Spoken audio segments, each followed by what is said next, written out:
அன்பார்ந்தவர்களே, ஆண்டவர் இயேசுவின் இனிய நாமத்தில் அன்பான வாழ்த்துக்கள். கடவுள் என்னை கைவிட்டு விட்டார், இனி என் வாழ்வில் விடிவே இல்லை என்று சோர்ந்து போயிருக்கிறீர்களா? இதோ உங்கள் காயங்களுக்கு மருந்தாக ஆண்டவர் இன்று ஒரு அற்புதமான வார்த்தையை தருகிறார். இன்றைய நாளுக்கான இறை வார்த்தை எசாயா 54 அதிகாரம் 7 இறை வார்த்தை. நொடி பொழுதே நான் உன்னை கைவிட்டேன், ஆயினும் பேரிரக்கத்தால் உன்னை மீண்டும் ஏற்றுக்கொள்வேன். அன்பார்ந்தவர்களே, நம்முடைய வாழ்க்கையில் சில நேரங்களில் இறைவன் மௌனமாக இருப்பது போல தோன்றலாம். ஆனால் அவர் நம்மை நிரந்தரமாக கைவிடுவதில்லை. திருவிவிலியத்தில் காணாமல் போன மகனின் உவமையை எண்ணி பாருங்கள். அவன் தன் தந்தையை விட்டு பிரிந்து வறுமையிலும் தனிமையிலும் தவித்த போது தந்தை தன்னை கைவிட்டு விட்டார் என்று நினைத்திருப்பான். ஆனால் அவன் திரும்பி வந்தபோது தந்தை அவன் செய்த தவறுகளை பார்க்கவில்லை.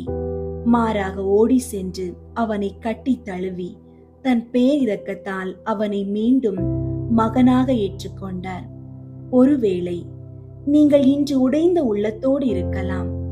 உங்கள் தவறுகளால் கடவுளிடம் இருந்து விலகி இருக்கலாம். ஆனால் ஆண்டவர் உங்களை மீண்டும் அரவணைக்க காத்திருக்கிறார். அவருடைய கோபம் ஒரு நொடி பொழுதுதான், ஆனால் அவருடைய இரக்கம் வாழ்நாள் முழுவதும் இருக்கும். ஜெபிப்போம். எங்கள் பேரிரக்கமுள்ள பிதாவே, உமது அன்பிற்காக நன்றி. ஒரு நொடி பொழுது கூட உமது பிரசன்னம் இல்லாமல் எங்களால் வாழ முடியாது. இன்று எமது குடும்பத்தில் வழி தவறி போனவர்கள், நம்பிக்கை இழந்தவர்கள் யாராவது இருந்தால் அவர்களை உமது பேரன்பால் மீண்டும் நல்வழிப்படுத்தும்.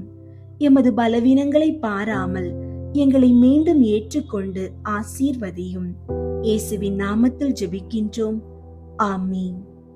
அன்பார்ந்தவர்களே, இறைவனின் பேரிரக்கம் இன்று உங்கள் இல்லத்தை நிரப்பட்டும்.